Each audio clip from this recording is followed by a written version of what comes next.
मेरे साथ एक वचन निकालेंगे। मत्ती उसका 9 अध्याय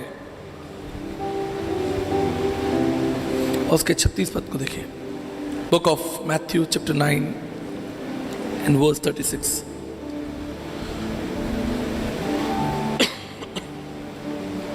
यह लिखा है कि उसने एक बड़ी भीड़ को देखा और तरस से भर गया।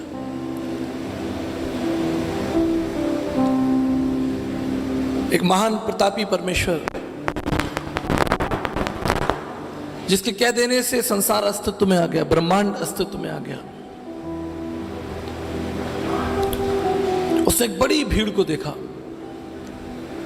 और उसका हृदय करुणा से, उसका हृदय तरस से भर गया।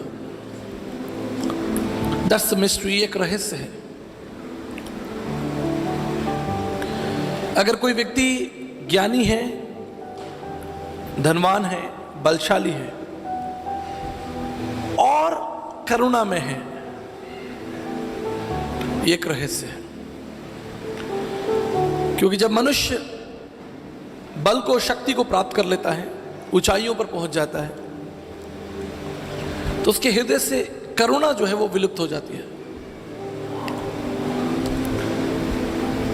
जब मनुष्य बहुत ज्ञानी हो जाता है तो उसके हृदय से करुणा विलुप्त हो जाती है। लेकिन बाइबल बताती है कि वो परमेश्वर जिसने संसार को बनाया, जिसने आपको बनाया, वो आज भी सर्व सामर्थी होने के बाद भी, सर्व ज्ञानी होने के बाद भी एक करुणा में परमेश्वर, एक दया से भरा हुआ, एक तरस से भरा हुआ। वचन बताता है कि एक जवान लड़का प्रभु यीशु मसीह के पास में आया और प्रभु ने उसे देखा और उससे प्रेम किया।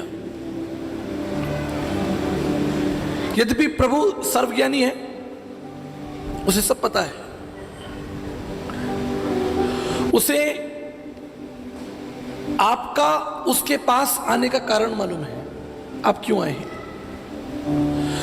उसे यह भी मालूम है कि आप उसके पास कितनी देर रुकेंगे। उसे यह भी मालूम है कि आप उससे क्या चाहते हैं।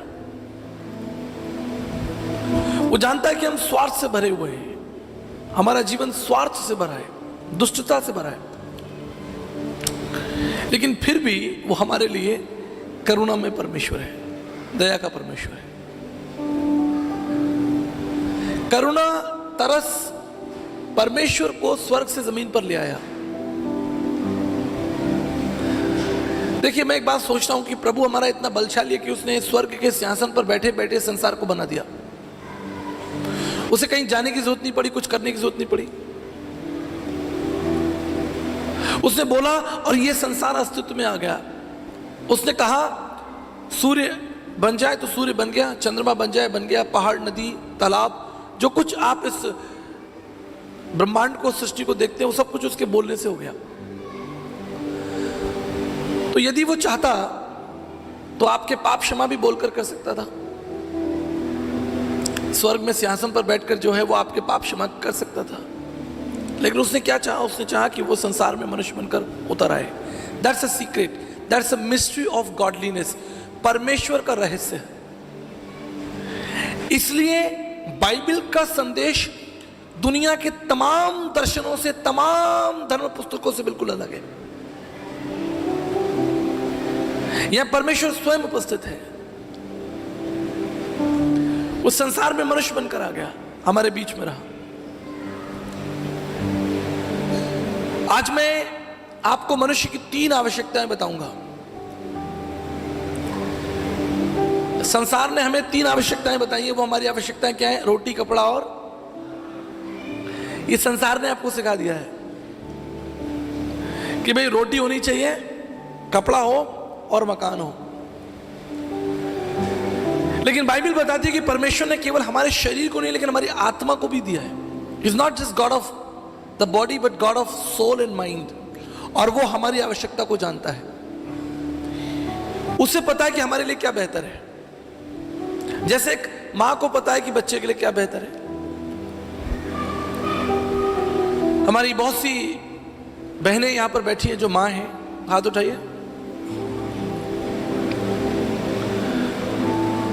मैं विश्वास करता हूं कि जब आपने पहली बार संतान को हाथ में लिया, पहली बार, आप याद कर सकते हैं उस समय को, उस पल को। आपके पास कोई अनुभव नहीं था, कोई डिग्री नहीं थी, कोई डिप्लोमा नहीं था, कोई एक्सपीरियंस नहीं था। पहली बार जब आपने अपने बच्चे को देखा, आपके मन में उसके लिए करुणा, एक दया, एक प्रेम उमड़ आया। कहां से? इसके पीछे क्या कारण है? इसके पीछे स्वयं ईश्वर का विधान है, ईश्वरीय समझ है। जैसे ही एक मां बच्चे को पकड़ती है, उसे गोदी में उठाती है, एक ईश्वरीय करुणा, एक ईश्वरीय स्वभाव, क्योंकि मां उस बच्चे को जन्म देती है और वो उसकी आवश्यकता को जानती है। इसके लिए आपको कोई डिग्री या डिप्लोमा की आवश्यकता नहीं, कोई ट्रेनिंग की आवश्यकता नहीं, ये स्वतः है, ये वास्तविक है और ये प्रभु की ओर से है। ये ज्ञान आपको प्रभु की ओर से मिलता है। ये स्वभाव आपको परमेश्वर देता है कि आप कैसे बच्चे को पकड़ेंगे, कैसे पालेंगे, कैसे उठाएंगे। ऐसे ही पिता जितने भी यहां बैठे हैं, मैं एक बात बताना चाहता हूं, यद्यपि मां का प्रेम बहुत गहरा है, हमारे पास कोई पैमाना, कोई मशीन नहीं है कि हम उसे नाप सकें। बस हम उस पर अपने विचार ही रख सकते हैं। और मां का प्रेम दिखता है बच्चों के लिए, लेकिन मैं आपको सच बताता हूं, पिता का प्रेम उससे भी गहरा है।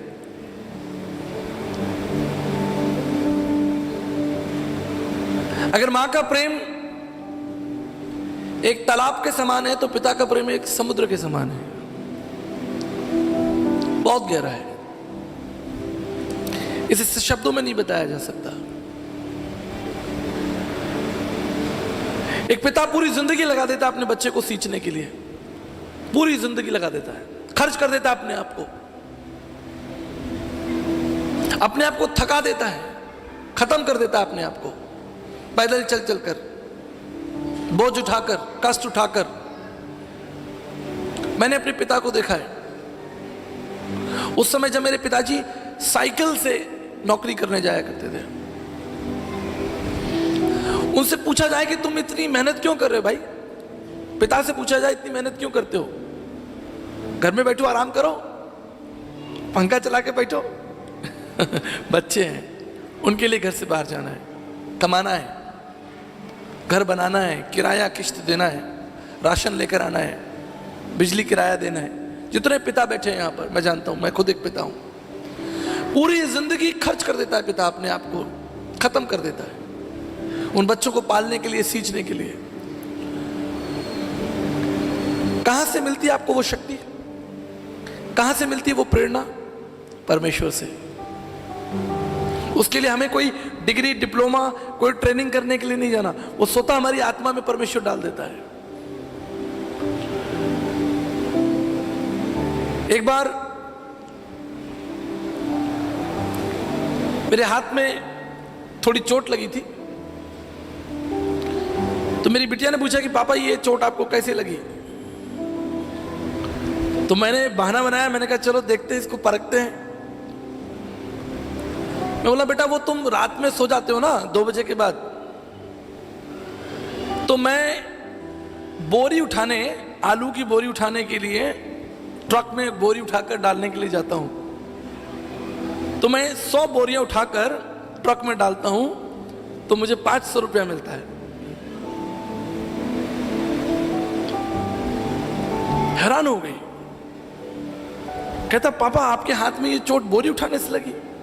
मैंने कहा मैं रात में जब तुम सो जाती हो, आराम करती हो, तो मैं तुम्हारे लिए बोरियां उठाकर आलू की ट्रक में डालता हूं। आप जानते हो, उसे मुझे कसकर पकड़ लिया, रोने लगी, मेरे हाथों को चूमने लगी। थोड़ी देर तक मैं उसका आनंद लेता रहा, बड़ा मजा आया, बड़ा आनंद आया।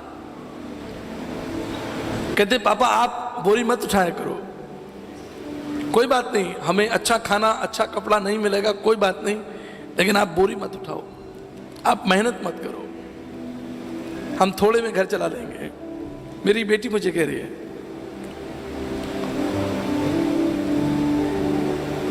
मैं आपको सच बताता हूं, यही परमेश्वर है जिसने मेरे और आपके लिए बोझ उठाया है और आज भी उठा रहा है।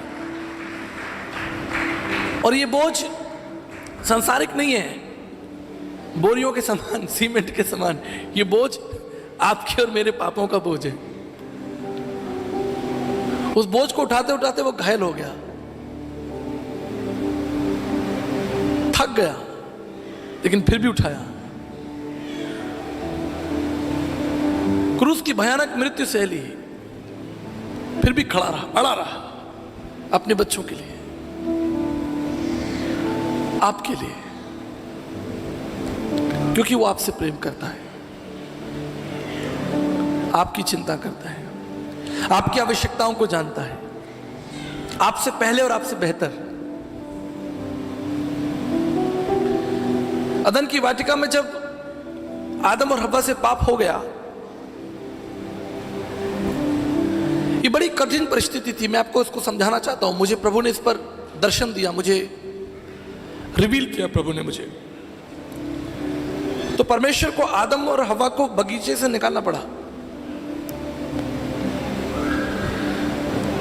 उसके पीछे कारण था, मूल कारण था परमेश्वर का स्वभाव, द कैरेक्टर ऑफ गॉड।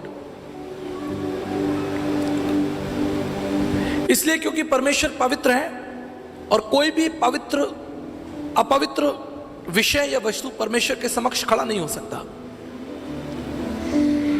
उसे पीछे हटना होगा, क्योंकि परमेश्वर पवित्र है। सेनाओं का यहोवा पवित्र पवित्र पवित्र। The gods first name is holiness. उसका पहला जो नाम है वो प्रेम नहीं है, करुणा नहीं है, दया नहीं है, उसका पहला नाम है उसकी पवित्रता।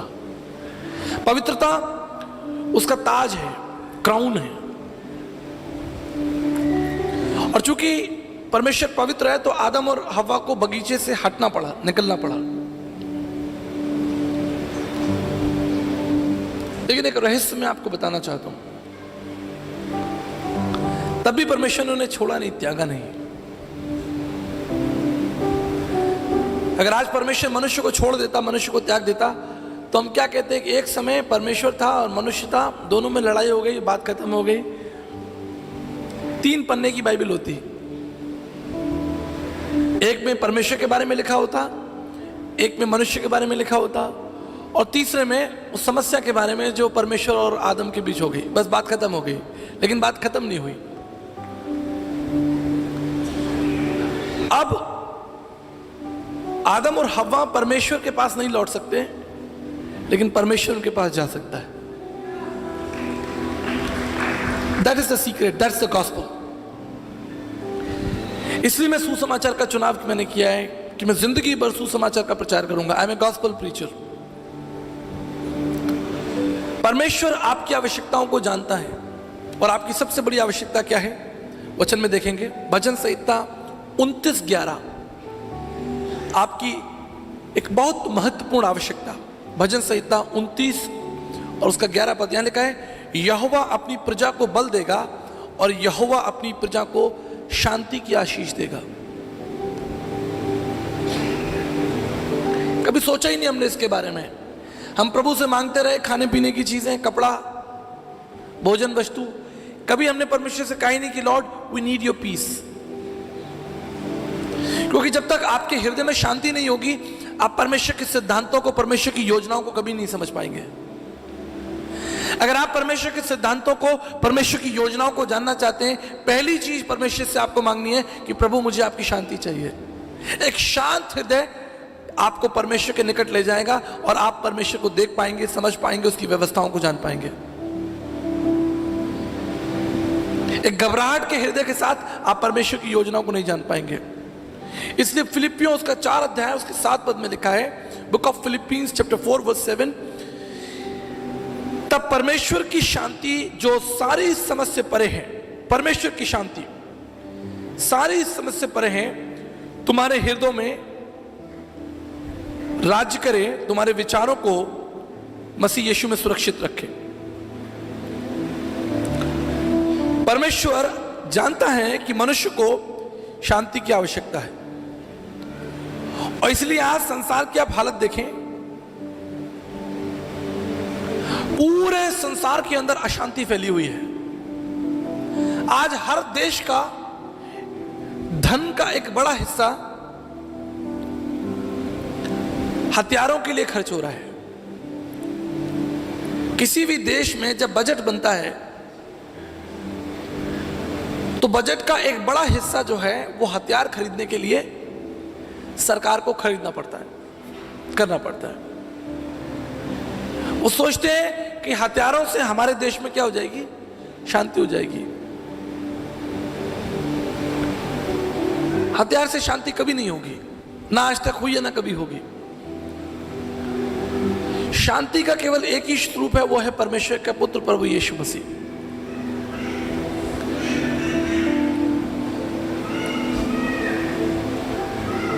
अमेरिका और जापान में युद्ध हो गया, आपको पता होगा इतिहास, 1971 में। तो जापान ने अमेरिका के पर्ल हार्बर के ऊपर जो है एक बड़ा अटैक कर दिया, और अमेरिका में पर्ल हार्बर की जो सारी जगह थी, वहां पर जितने भी हथियार थे, जितने भी लोग थे, वो मर गए। तो जापानीज कमांडर था मित्सु फहिता। He was a leading Japanese commander, army commander of Japan. तो जब वो बम फेंक दिया गया, अटैक हुआ, तो उसको देखने के लिए कितने लोग मरे हैं और क्या क्या नुकसान हुआ है, मित्सु फहिता वहां पर आ गया देखने के लिए, चीफ कमांडर। और उसने क्या देखा, हजारों लोग जो बेगुनाह लोग हैं वो मारे गए हैं।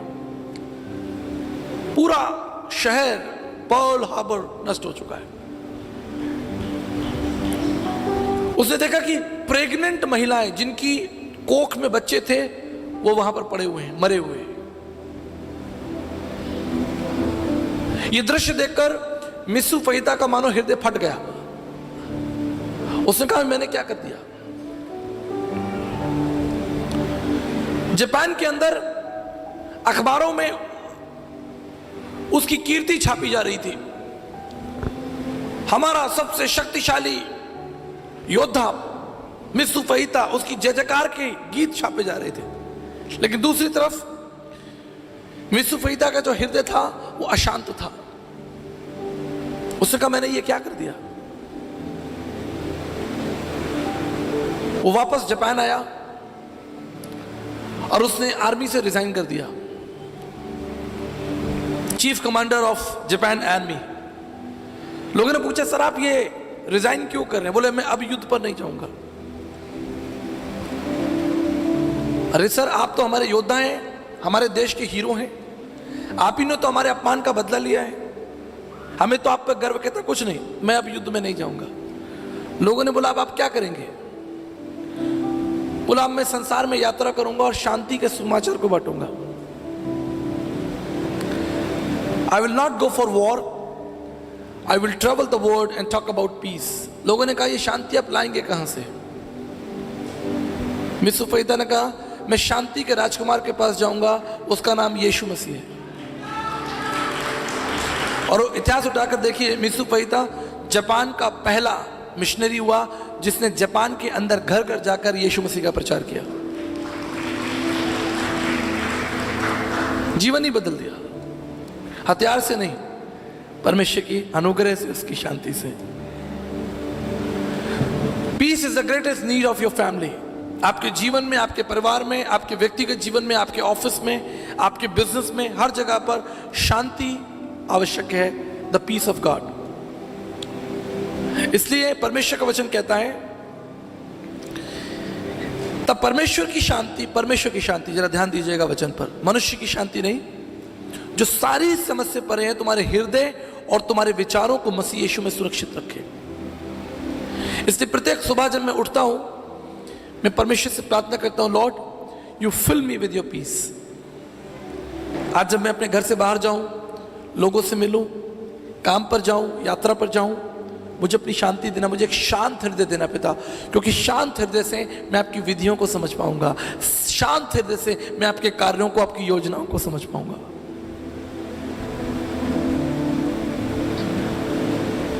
मार्था के समान नहीं, वो प्रभु की सेवा कर रही है, लेकिन हृदय में शांति नहीं है, बहुत बातों की चिंता है। इसी परमेश्वर जानता है। इतिहास में एक सुंदर स्त्री हुई जिसका नाम था मर्लिन मनरो।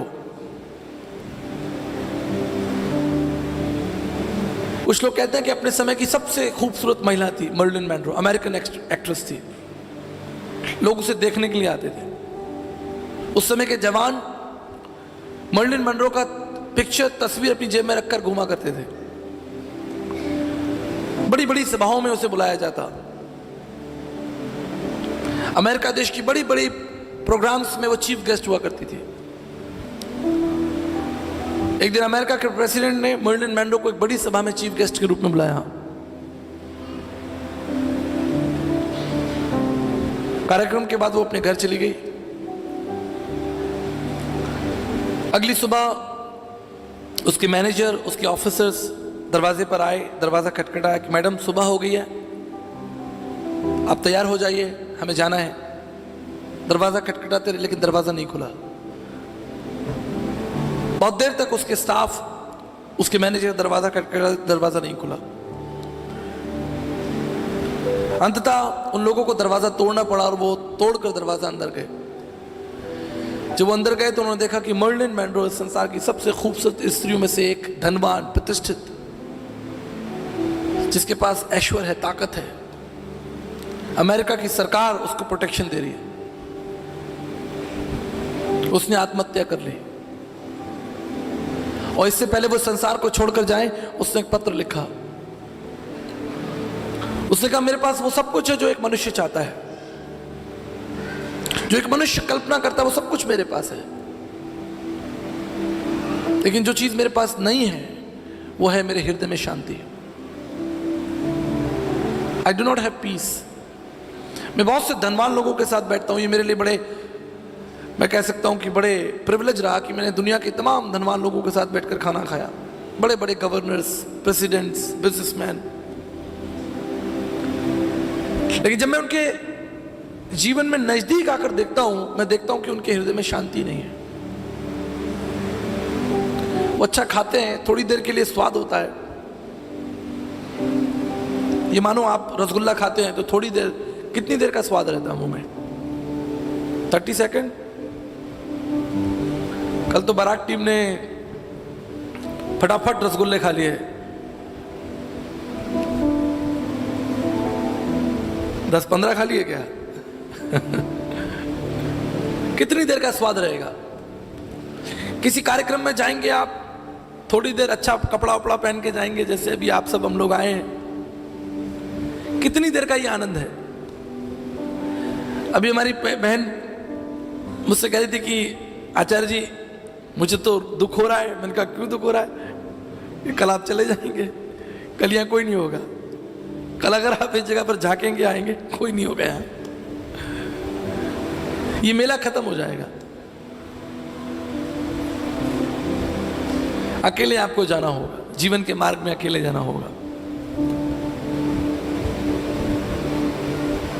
इससे परमेश्वर आपकी आवश्यकताओं को जानता है। इस भाग दौड़ की दुनिया में जब संसार आपको खींच रहा है, तोड़ रहा है, निराश कर रहा है, गिरा रहा है, आपको चोट पहुंचा रहा है, प्रत्येक दिन आपका हृदय अशांत होता है। प्रत्येक दिन घर से बाहर निकलिए, देखिए, अपने घर से बाहर निकलिए और देखिए कैसे अशांति जो है और दुख और पीड़ाएं आपके पीछे पीछे आएंगी। इसलिए परमेश्वर का वचन कहता है यूहन्ना उसके 14 अध्याय और उसके 27 पद में कि मैं अपनी शांति तुम्हें दिए जाता हूं। जब चेलों को पता चला कि यीशु मसीह जा रहे हैं तो बड़े व्याकुल हो गए, डर गए, बोले अरे हमारा प्रभु, हमारा गुरु जा रहा है, अब क्या होगा हमारा? प्रभु ने अपने हाथों को उठाया और कहा मैं तुम्हें अपनी शांति देता हूं। जरा गौर कीजिएगा, प्रभु ने क्यों कहा तुम्हें शांति मिले? प्रभु ने क्यों कहा कि मैं अपनी शांति तुम्हें दिए जाता हूं? अगर ये प्रभु के मुख से निकला है, जरूर इसके पीछे कोई कारण होगा।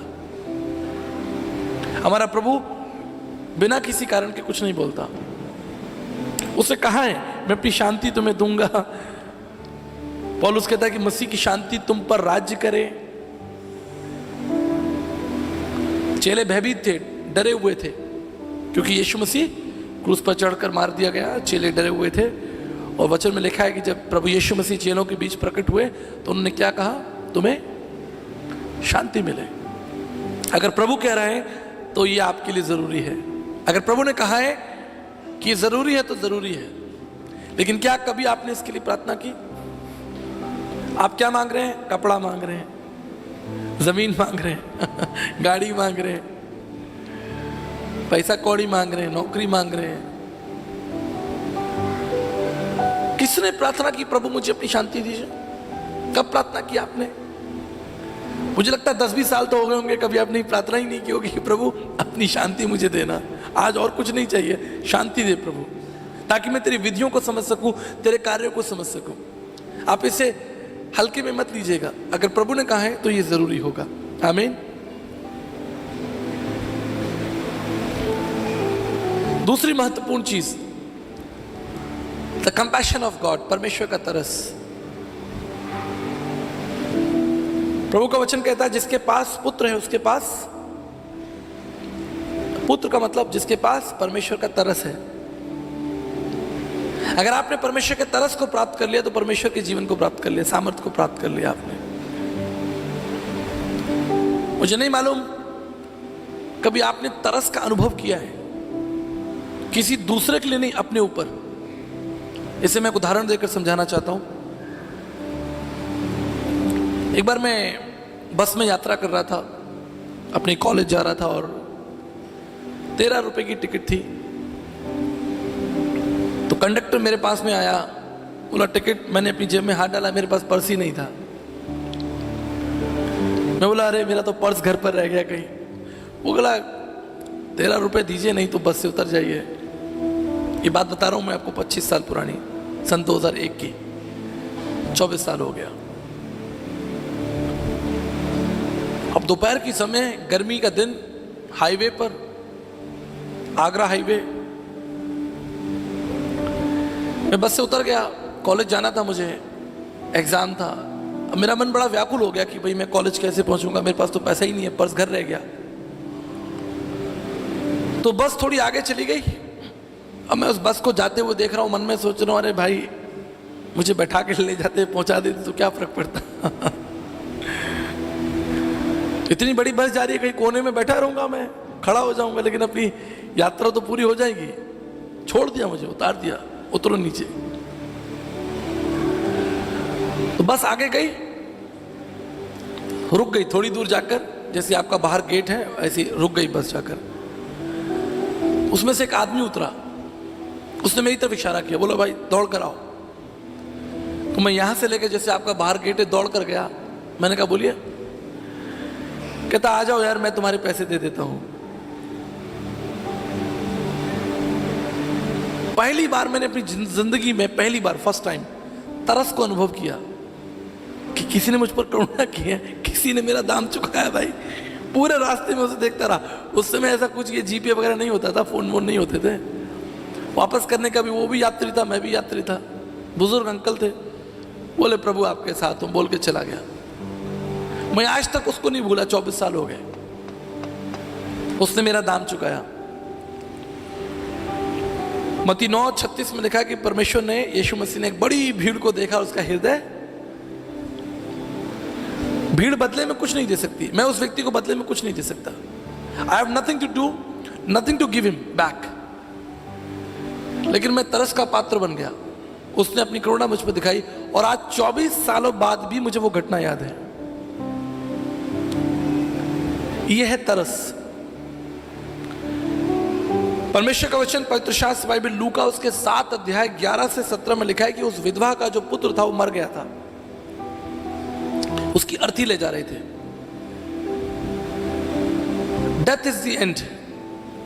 मृत्यु जो है वो अंत है। मृत्यु के आगे कोई नहीं है। ओशो की एक किताब है, मैं मृत्यु सिखाता हूं, क्योंकि मैं भी दार्शनिक हूं। तो मेरी ये हमारा कर्तव्य है कि एक दार्शनिक दूसरे दार्शनिक की विचारों को पढ़ता है। ये दुनिया में ये नियम है, एक दार्शनिक दूसरे दार्शनिक के विचारों को पढ़ता है। तो मैं एक दार्शनिक हूं, तो मैं भी दूसरे दार्शनिकों को पढ़ता हूं, मैं मृत्यु सिखाता हूं।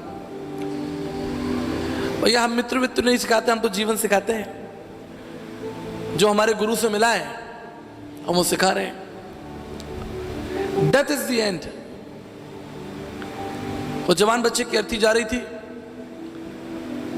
परमेश्वर का वचन कहता है कि यीशु मसीह करुणा से भर गए, तरस से भर गया, और तरस से भरकर उसने संसार के सिद्धांतों को ही बदल डाला। आप समझ रहे मैं क्या कहना चाह रहा हूं? संसार ने मृत्यु को अंतिम मान लिया है, मृत्यु जो है वो अंतिम सत्य है, लेकिन परमेश्वर के पुत्र प्रभु यीशु मसीह ने संसार के सिद्धांत को उलट दिया। उसने हाथ बढ़ाया, तरस खाया, और वो लड़का जिंदा हो गया। हालेलुया। कंपैशन, तरस परमेश्वर की सामर्थ है। तरस परमेश्वर की सामर्थ को कैरी करता है। आप मांगे परमेश्वर से कि प्रभु मुझ पर दया करें, मुझ पर तरस करें। जिसने परमेश्वर से तरस का हाथ मांगा है, वचन कहता है कि अंधे थे और रोने लगे, बोले प्रभु हम पर दया करें, दाऊद की संतान हम पर दया करें। इतनी भीड़ थी लेकिन यीशु मसीह उसके लिए रुक गए और अपनी तरस का, अपनी दया का हाथ बढ़ाया, उसे चंगा कर दिया। आज आपकी सबसे बड़ी आवश्यकता है कि आपकी बड़ी आवश्यकता रोटी कपड़ा मकान नहीं है, परमेश्वर की शांति और परमेश्वर की करुणा, उसका तरस का हाथ मांगे अपने बच्चों के लिए, अपने परिवार के लिए। वो अपने तरस का हाथ रखेगा और आप जीवित हो जाओगे, आपकी परिस्थितियां बदल जाएंगी। कैसी परिस्थिति क्यों ना हो, यदि प्रभु ने अपने तरस का हाथ रख दिया, परिस्थितियों को बदलना ही होगा। यदि उसने अपनी करुणा का हाथ रख दिया तो इंतजाम हो गए। एक बड़ी भीड़, 5000 की भीड़ भूखी खड़ी है, भोजन नहीं है। प्रभु ने तरस खाया और 5000 की भीड़ को 5 रोटी से खाना खिला दिया। तरस असंभव को संभव कर देता है, बड़ी बड़ी चुनौतियों को टाल देता है। इसलिए आप परमेश्वर से तरस मांगे। जिसके पास परमेश्वर का तरस है उसके पास जीवन है। He who has the compassion of God has the life. He who does not have the compassion of God does not have the life. आज आप जो मृत्यु से बच गए हैं, अनंत काल की मृत्यु से बच गए हैं, क्या किया आपने? क्या किया आपने जो आपका नाम जीवन की पुस्तक में हो गया? ऐसा आपने क्या किया कि आप बच गए और आप स्वर्ग जाने वाले हैं? वो डाकू जो प्रभु के दाएं बाएं लटके थे, एक ने प्रभु से कहा हे प्रभु मुझ पर दया करना, तेरा राज आए तो मुझे मेरी सुधि रखना। कभी कभी हमें संदर्भ समझना होता है, गहराई में जाकर। प्रभु अपने राज में मुझे ध्यान रखना, मुझ पर तरस रखना, मुझ पर सुधि लेना। प्रभु सारी जिंदगी उसने पाप किए, सारी जिंदगी बेईमानी की, लेकिन जीवन के अंतिम मोड़ पर उसने प्रभु से तरस मांग लिया, प्रभु मुझ पर दया करे। और प्रभु ने भी कहा कि आज ही तू मेरे साथ स्वर्गलोक में हो। The compassion of God truly changes a situation. कैसी सिचुएशन, कैसी आपकी कैसी भी सिचुएशन क्यों ना हो, जब परमेश्वर अपनी दया का, अपनी करुणा का हाथ रखेगा, बड़े बड़े काम हो जाएंगे। मत्ती उसका 8:3 में लिखा, उसने कोढ़ी को छुआ और तरस से भर गया, कोढ़ी चंगा हो गया। कोढ़ी चंगा हो गया जी, कुछ नहीं करना पड़ा प्रभु, कोई सर्जरी नहीं, कोई ट्रीटमेंट नहीं, कोई दवाई नहीं, परंतु उसके तरस ने कोढ़ी के जीवन को बदल दिया। बाइबल कहती है कि लाजर, यूहन्ना 35 के अनुसार बाइबल की सबसे छोटी आयत है, लिखा है यीशु मसीह रोया। क्या जरूरत थी? उसके कहने से आंधी और तूफान रुक जाते हैं, उसके कहने से सूर्य चंद्रमा अपनी गति बदल देते हैं, दिशा बदल दें। वो जो कह दे वो होगा। वो ब्रह्मांड की दिशा और उसकी गति को बदल सकता है। उसके कहने से स्वर्गदूत खड़े हो जाते हैं आकर, करोड़ों स्वर्गदूत उसको दंडवत करते हैं। और वहां लिखा है, बाइबल में लिखा हुआ है यूहन्ना 11:35 में कि वो रो रहा है। उसे क्या रुला रहा है? His compassion। आपको एक महत्वपूर्ण बात बताना चाहता हूं, एक प्रकाशन जो प्रभु ने मेरे पर प्रकट किया, आपको मैं प्रकट करना चाहता हूं। प्रभु चाहे तो हम सबका नाश कर सकता है, कोई बड़ी बात नहीं है। जैसे उसने सदोम और अमोरा का नाश किया, वो हमारा भी नाश कर सकता है। लेकिन उसके अंदर एक युद्ध चल रहा है, एक युद्ध है। परमेश्वर के अंदर एक युद्ध चल रहा है। परमेश्वर की एक शक्ति है जिसे हम राइचियस कह सकते हैं, राइचियस स्पिरिट, धार्मिकता का उसका आत्मा। वो देख रहा है कि आप गलत कर रहे हो, आपने गलत कर दिया है, देख लिया उसने, उसे पता चल गया आपने गलत कर दिया। अब परमेश्वर के सिद्धांत के अनुसार तो आप दंड के पात्र हैं, मृत्यु के पात्र हैं, अब आपको दंड मिलना चाहिए। लेकिन उस धार्मिकता के और करुणा के बीच एक युद्ध चल रहा है। धार्मिकता कहती है कि इसे दंड दिया जाए, न्याय किया जाए, लेकिन तब वो यीशु मसीह परमेश्वर के क्रोध के आगे खड़ा हो जाता है। आप जानते हैं, स्वयं परमेश्वर का पुत्र यीशु मसीह परमेश्वर के क्रोध के आगे खड़ा है। और जब परमेश्वर आपको यीशु मसीह के थ्रू देखता है, द्वारा देखता है, तो उसका हृदय करुणा से भर जाता है और आप बच जाते हैं। यही एक कारण है। नहीं तो उसे कुछ देर नहीं लगता आपको नाश करने में, कुछ देर नहीं लगता। जैसे अगर आप पीला चश्मा लगा लेंगे तो आपको पीला पीला दिखाई देगा, आप लाल चश्मा लगा लेंगे तो आपको लाल लाल दिखाई देगा, ठीक है ना। ऐसे ही परमेश्वर के सामने यीशु मसीह खड़ा हो जाता है। अब जब परमेश्वर आपको देख रहा है तो वो परमेश्वर के पुत्र यीशु मसीह के द्वारा थ्रू देख रहा है, चश्मे से देख रहा है, और वो अपने न्याय को बदल देता है। That is the grace of God. उसने आपका दाम चुकाया है, इसे याद रखिएगा। और तीसरी महत्वपूर्ण चीज है परमेश्वर की संगति।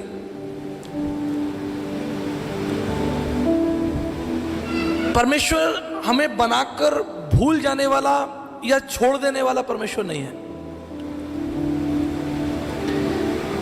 मैं आपके शहर में बैठा हूं, अपने घर से, अपने परिवार से लगभग 1,500 से 2,000 किलोमीटर दूर बैठा हूं, लेकिन मैं दिन में 3 बार अपनी बच्चियों को फोन कर रहा हूं। तुम ठीक हो, तुमने खाना खाया, सब ठीक है। उन्हें कुछ जरूरत है तो वो मुझे यहां पर लिंक भेज रही है, पेटीएम का, जीपे का। पापा मेरा ये बिल कर दो। एक बार तुम एक सभा में प्रचार कर रहा था, मेरा फोन बजे जा रहा, मैंने कहा ये इनको बच्चों को पता होना चाहिए कि मैं तो सभा में प्रचार कर रहा हूं। तो पीछे से मैसेज आता है, हम दुकान पर खड़े हैं, जीपे का लिंक आपको भेजा, जल्दी कर दो। और मैसेज चमक रहा है मेरे सामने, we are at shop, please pay the bill. अब मैं प्रचार करूं कि बिल पे करूं? लेकिन आपको बताना चाहता हूं, मैंने प्रचार करते करते ही बिल पे कर दिया। ये एक पिता, ये है एक आपका यीशु मसीह, वो आपके लिए सब कुछ करने के लिए तैयार है। सब कुछ करेगा वो, आप बोलिए करेगा, क्योंकि वो आपका पिता है। आप मांगो वो तुम्हें देगा, तुम उससे बोलो वो तुम्हारे लिए करेगा, सब कुछ करेगा। इसलिए उसने कहा कि मैं तुम्हें कभी नहीं छोड़ूंगा, कभी नहीं त्यागूंगा। तुम मुझे छोड़ सकते हो लेकिन मैं तुम्हें कभी नहीं छोड़ूंगा। यूहन्ना 14:18 में लिखा है, मैं तुम्हें अनाथ नहीं छोड़ूंगा, लिख के दिया उसने। देखिए मैं आपको एक बात बताना चाहता हूं, ये बड़े बड़े बुद्धिमान लोग बैठे हैं। कोई यहां पर वकील बैठा है, लॉयर बैठा है, कोई पुलिस वाले, लॉयर कोई बैठे, बैंक वाले तो होंगे।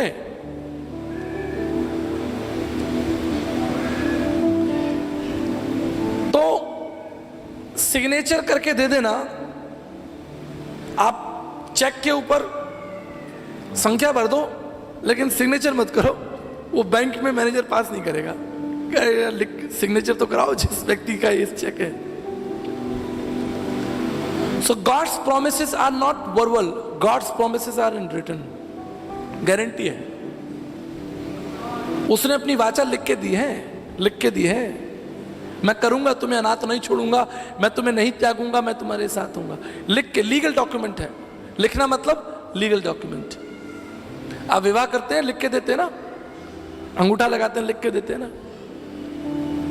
घर खरीदते, पेपर बनाते हैं, रजिस्ट्री के पेपर, लिखा पड़ी होती है, कितना बड़ा घर है, लंबाई चौड़ाई कितनी है, जमीन कितनी है, कमरे कितने हैं, लिख के गवर्नमेंट लिख के बात करती है, हवा में बात नहीं करती। This is a written document. John 14:18, मैं तुम्हें अनाथ नहीं छोड़ूंगा, मैं तुम्हारे पास आऊंगा। गॉड ऑफ फेलोशिप, संगति का परमेश्वर। भजन संहिता 147 147 वर्स 3 में लिखा है, वह खेदित मन वालों को चंगा करता है और उनके घावों पर पट्टी बांधता है। वो हमारे पास आता है, हमको छोड़ता नहीं है, हमारे साथ संगति करता है और हमारे खेदित मन को चंगा करता है और हमारे घावों पर पट्टी बांधने वाला परमेश्वर है। कहीं नहीं मिलेगा आपको। मैंने दुनिया के दर्शन पढ़े हैं, न केवल भारत का, लेकिन चाइना से लेकर अफ्रीका से लेकर यूरोपियन कंट्रीज के दर्शन पढ़े। तमाम संत महात्माओं के ऊपर मैंने अध्ययन के 20 साल लगा दिए। मैं ऐसे ही नहीं बैठा हूं, जीवन में 20 साल मैंने अध्ययन किया है तमाम शास्त्रों का, और केवल भारतीय शास्त्र नहीं, विश्व के शास्त्रों का। कोई तो मिला, अभी हम गीत गा रहे थे, तेरे जैसा, क्या गीत था भाई वो? मैंने ढूंढा सारा जहान, तेरे जैसा मिलेगा ही नहीं, है ही नहीं, मिलेगा कैसे? भारतीय दार्शनिकों ने कहा एकम सत्य द्वितीय नास्ति, एकम ब्रह्म, वो एक ही है, दूसरा थोड़ी है। एकम सत्य द्वितीय, दूसरा है ही नहीं, हो ही नहीं सकता। मैं तुम्हारे पास आऊंगा और तुम्हारा बोझ उठाऊंगा। एक बार मैं ट्रेन में यात्रा कर रहा था, तो ट्रेन में जब लंबा सफर होता है तो लोगों का ज्ञान सुनने को मिलता है, पर्यावरण पर, राजनीति पर, क्रिकेट के ऊपर, बड़ा मजा आता है। फ्लाइट में तो सब चुप करके बैठे होते हैं, कोई नहीं बोलता। ट्रेन में देखो बड़ा मजा आता है, और वो भी जो ट्रेन जो है बिहार, बंगाल, उड़ीसा जा रही हो, तब देखो राजनीति की बात हो रही है, पर्यावरण की बात हो रही है, मोदी जी की बात हो रही है, एक से एक विद्वान लोग निकल आते हैं, धार्मिक बातें हो रही हैं, ओहो हो, शास्त्र खोले जा रहे हैं, सब बड़े बड़े वेदांती और तत्वदर्शी वहीं बैठे होते हैं। अब मैं ऊपर सो रहा था, नीचे जो है धार्मिक चर्चाएं हो रही थी।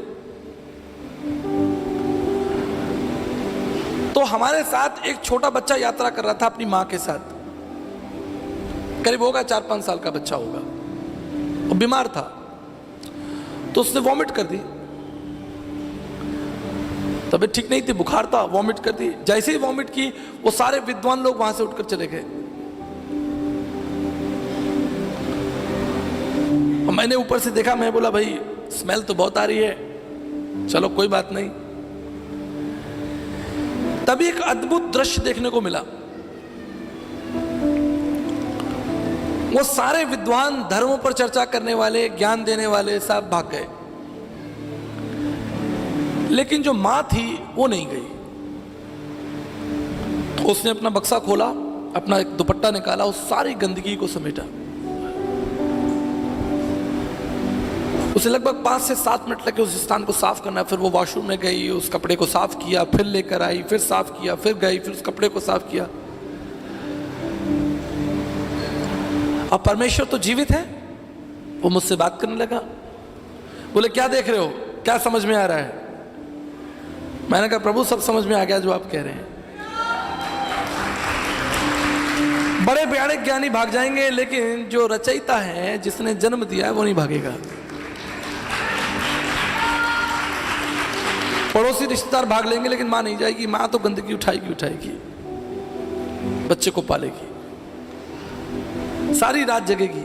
उसकी कमर में दर्द हो रहा है, वो थकी है सारा दिन काम करके। बहुत मुश्किल है एक बच्चे को पालना, जितनी मां बैठी है। मैं सच बोल रहा हूं, हाथ उठाइए। पूरी रात जगना। अभी भाई गिफ्टी बता रहे थे मुझे, अभी उनको प्रभु ने बेटी दी है। हमारे भाई जो गिफ्टी हमारा मीडिया देखते हैं,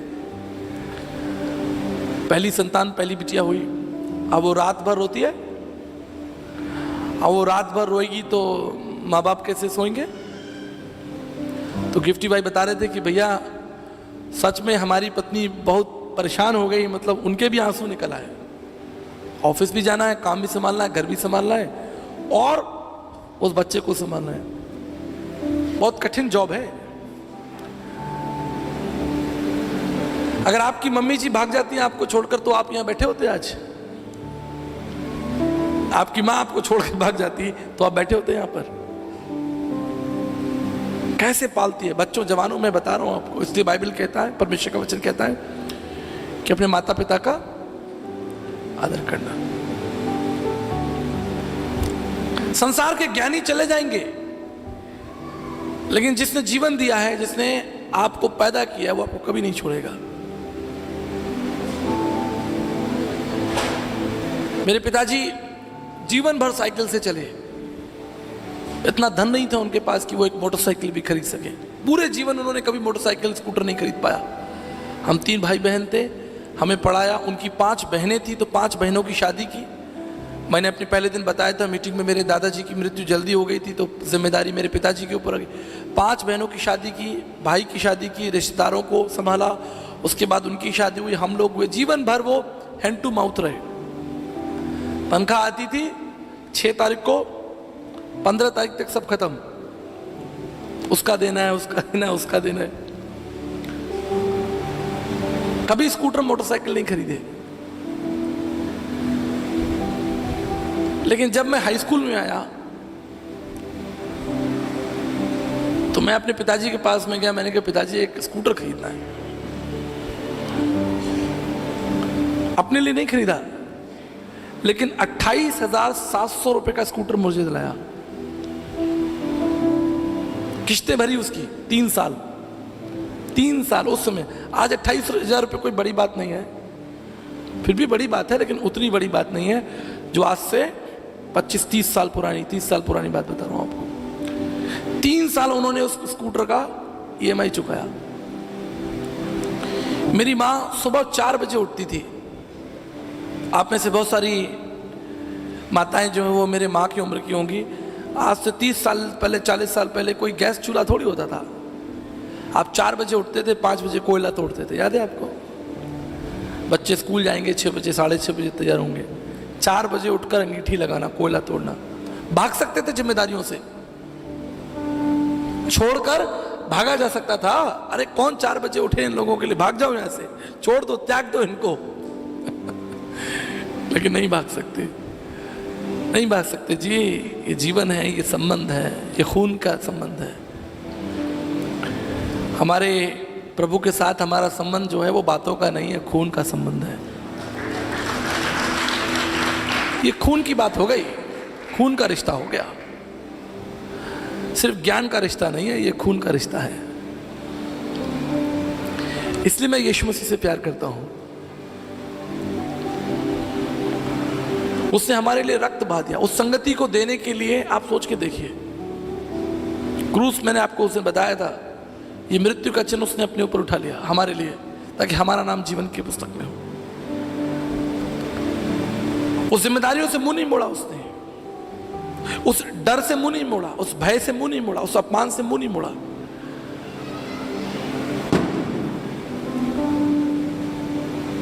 इतना सामर्थ्य परमेश्वर, और हमारे लिए कुचला गया। उसे जमीन पर लिटाकर मारा गया, उसके बाल खींचे गए, उसके मुंह पर थूका गया। याद रखिएगा जवानों, याद रखना, हम पर तरस प्रकट करने के लिए, हमें जीवन देने के लिए उसने कैसी भारी ताड़ना सही कि उसके मुंह पर थूका गया। मैं आपको सच बताता हूं, यदि आपको कोई शारीरिक चोट लगी हो, शारीरिक चोट, तो उसका दर्द आप 6 महीने, 8 महीने, साल भर बाद भूल जाएंगे। मेरे भी यहां पर एक चोट है, लगी थी, गिर गए थे स्कूटर से, चोट वोट लग गई, खून निकल आया, टांका लगा, ठीक है, अब कोई दर्द नहीं है, देयर इज नो पेन। लेकिन अपमान का दर्द कभी नहीं जाता। शरीर की ताड़ना का जो दर्द है वो खत्म हो जाएगा 6 महीने, साल, 2 साल बाद। लेकिन यदि किसी ने आपके मुंह पर थूका हो, वो आपको जीवन भर याद रहेगा। किसी ने आपके बाल खींचे हो, किसी ने आपको थप्पड़ मारा हो, वो आपको जीवन में याद रहेगा।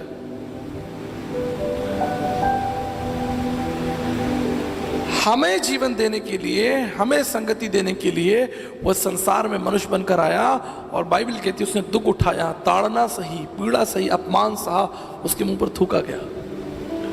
हम कितनी भी बाइबल पढ़ा लें, हम उसके समान नहीं हो सकते। एक बार मैं आपको किस्सा बताता हूं, बड़ा जोरदार किस्सा है, मुझे याद आ गया। मैं चंडीगढ़ से जयपुर अपनी मीटिंग करके वापस लौट रहा था, तो ट्रेन में हमारे साथ 5 लोग थे। तो यही कीबोर्ड वगैरह ऐसी चीजें, हारमोनियम, उस समय मैं हारमोनियम बजाता था, तो हारमोनियम, ढोलक, ये सब सामान भी हमारे साथ था। 5 लोग थे। अब जब हम लोग ट्रेन के अंदर घुसे तो हमने देखा कि हमारे सीट के नीचे पहले से किसी ने सामान लगा दिया। अब हम लोग अपना सामान कहां रखें? तो मेरे जो साथी लोग थे उन्होंने बोला, भाई किसका सामान है, किसका सामान है? कोई आवाज ही नहीं दे रहा। तो उनमें से एक को गुस्सा आया, उसने खींचा, बोला भाई कोई जवाब नहीं दे रहा, हमें भी तो अपना सामान लगाना है। तो एक आदमी उतर कर आया, उसे झगड़ा करने के लिए। मैं वहां पास में खड़ा था। अब मेरे वो सब स्टूडेंट हैं या शिष्य हैं या मेरे स्टाफ हैं, तो मेरी जिम्मेदारी है।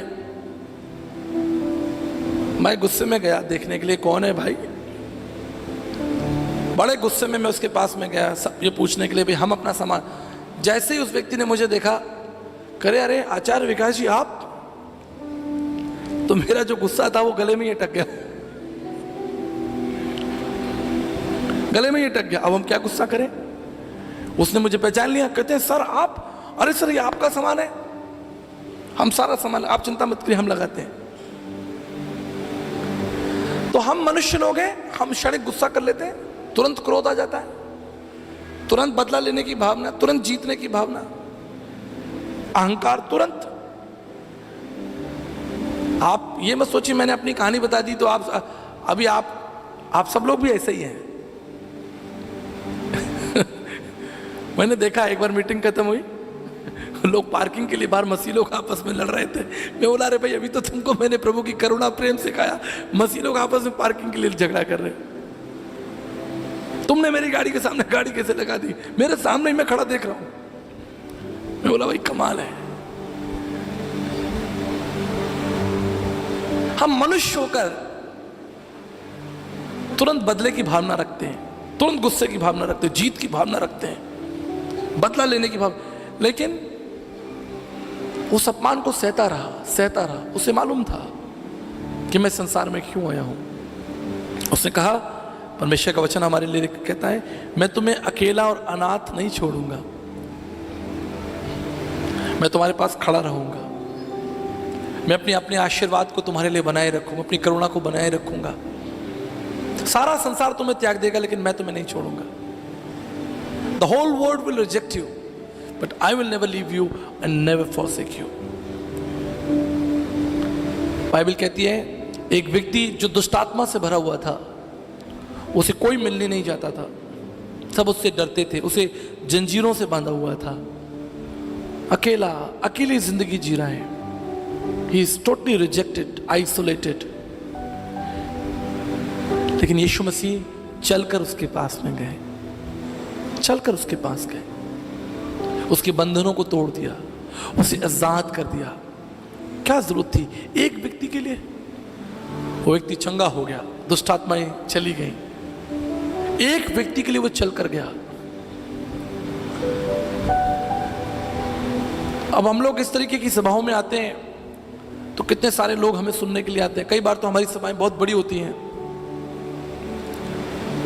लेकिन जब मैं प्रभु की तरफ दृष्टि करता हूं तो वचन बताता है कि सामरी स्त्री के लिए, जिसके लिए आप गाना गा रहे थे, अकेली स्त्री के साथ वो मिलने के लिए गया। आई विल नॉट लीव, एक महिला से मिलकर। और सुन लीजिए, मैं आपको बता रहा हूं, भूलना नहीं, द लॉन्गेस्ट डिस्कशन किसी के साथ अगर प्रभु यीशु मसीह ने लंबी बातचीत की है, वो सामरी स्त्री है, यूहन्ना 3 में।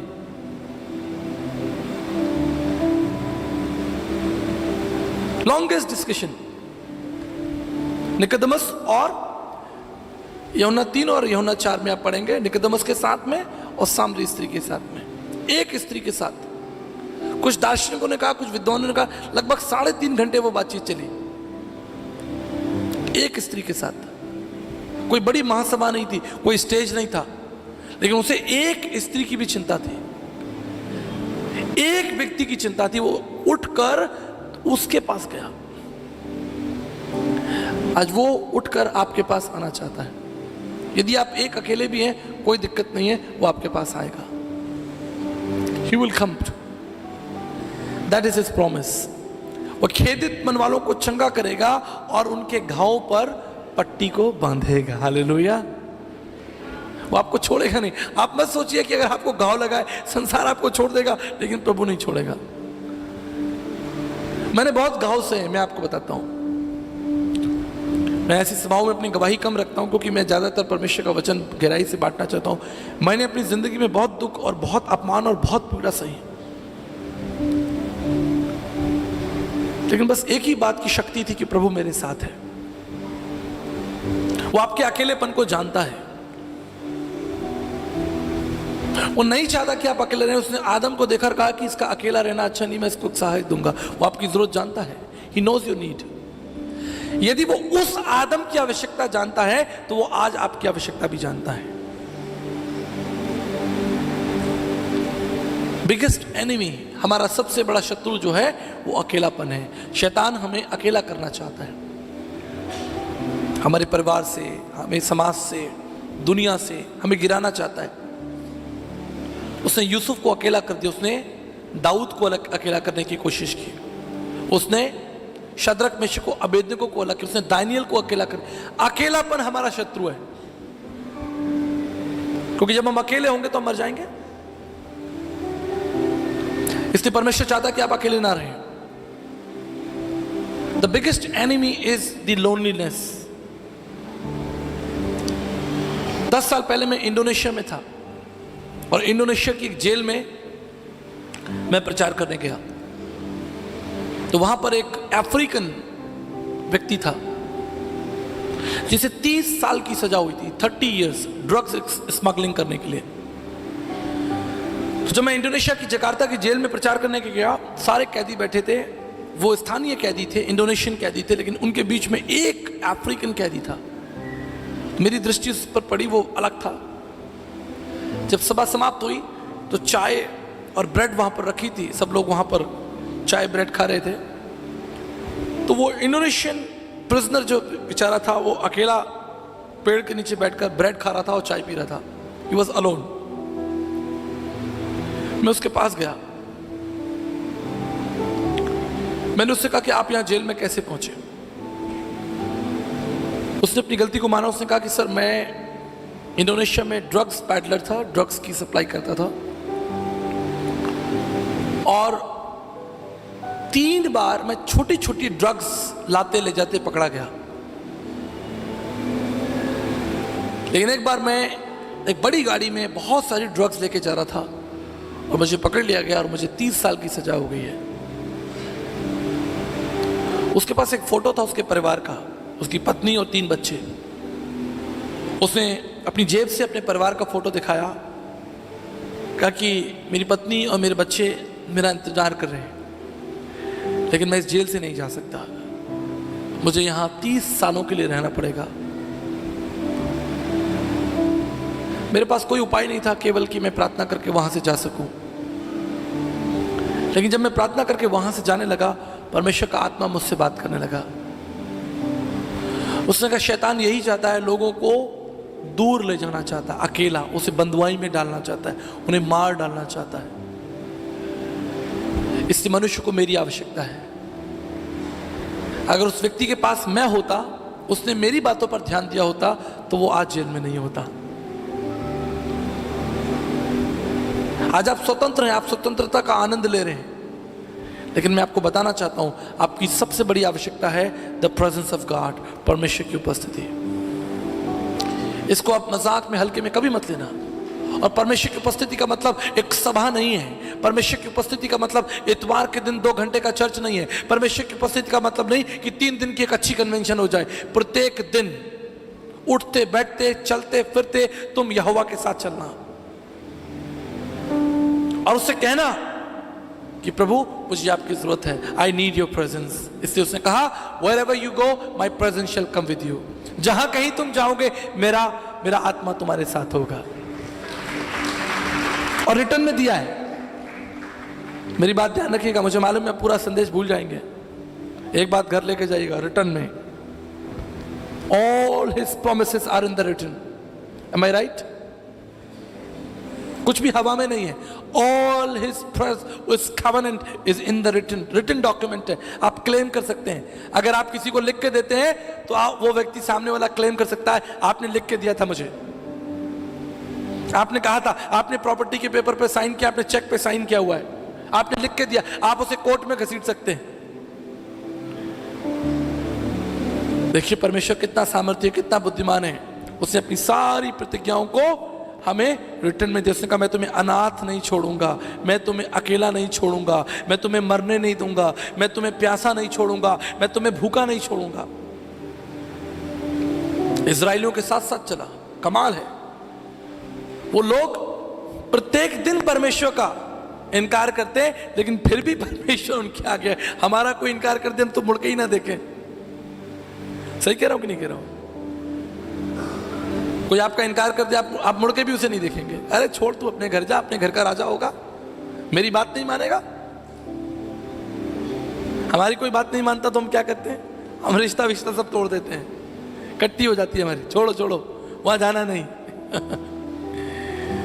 But every day you deny, every day you reject Christ, every day you doubt. प्रत्येक दिन तुम उसकी प्रतिज्ञाओं पर अपना भरोसा उठा लेते हो, प्रत्येक दिन तुम प्रार्थना करना भूल जाते हो, प्रत्येक दिन तुम वचन पढ़ना भूल जाते हो, प्रत्येक दिन तुम उसका धन्यवाद करना भूल जाते हो। फिर भी वो तुम्हें रोटी दे रहा है, फिर भी तुम्हारे लिए वो आकाश से वर्षा कर रहा है, फिर भी वो तुम्हारे बच्चों के ऊपर अपनी प्रतिज्ञाओं को बनाया। तुम विश्वास योग्य नहीं रहे, लेकिन उसने तुम्हारे बच्चों के ऊपर अपनी प्रतिज्ञाओं को बनाए रखा। उससे कहा मैं 1000 पीढ़ियों तक अपनी वाचा को बना रखूंगा। किन के लिए? हम जैसे अविश्वासी लोगों के लिए, बेईमान लोगों के लिए। मेरे प्रियो, आज जब मैं अपने संदेश को समाप्त करना चाहता हूं, मैं आपको याद दिलाना चाहता हूं, आपकी जरूरत केवल रोटी, कपड़ा और मकान नहीं है, आपकी एक और जरूरत है, परमेश्वर की शांति, परमेश्वर की करुणा और परमेश्वर की संगति। और एक कमाल की बात बताकर आज हम प्रार्थना करेंगे। कितने लोगों को चेस खेलना आता है? चेस, शतरंज। For your knowledge, I really play a very sound chess. मुझे बहुत अच्छा चेस खेलना आता है। अगली बार कभी आएंगे तो चेस खेलेंगे। एक बार मैं अपनी बेटी के संग चेस खेल रहा था, तो सारी उसकी जो गोटियां थी वो सब मर गए, सब उसके राजा वाजा हाथी वाथी सब मर गए, 2 रह गए बस, एक ऊंट रह गया और एक प्यादा रह गया। मुझसे कहती पापा रुक जाओ, सुनिए बड़े ध्यान से, मुझसे कहती पापा रुक जाओ। मैंने कहा क्या अब तो तुम मरे, सब खत्म हो गया, गेम मैं जीत गया। बोला रुको रुको रुको रुको, ऐसे हाथ बढ़ाकर मुझसे कहती रुको रुको रुको। मैं बोला क्या करना है? उसने झटपट अपने सब राजा हाथी घोड़े प्यादे उठाए, जिंदा कर लिए, वापस रख लिए। मैं बोला ये तो बेईमानी है, दिस इज अ चीटिंग। ऐसे थोड़ी गेम का नियम ये थोड़ी होता है, आप हार रहे हो तो हार को स्वीकार करो। मैंने कहा दिस इज चीटिंग, ये ठीक नहीं है। आप जानते हो उसने मुझे क्या उत्तर दिया? उसने कहा I know this is cheating but I am playing with my father. मुझे मालूम है ये सही नहीं है, लेकिन मैं अपने पिता के संग खेल रही हूं, कोई फर्क नहीं पड़ता। आपने कितनी गलतियां की हो, कितनी मूर्खताएं की हो, कितनी बार उसे छोड़ा हो, कितनी बार उसे त्यागा हो, कितनी बार उसका अस्वीकार आपने किया हो, आज भी वो पिता है और आपके लिए तैयार है। मैं आपके लिए प्रार्थना करना चाहता हूं, मैं भुवनेश्वर के तमाम विश्वासियों के लिए प्रार्थना करना चाहता हूं। जिसके पास परमेश्वर का पुत्र है उसके पास जीवन है।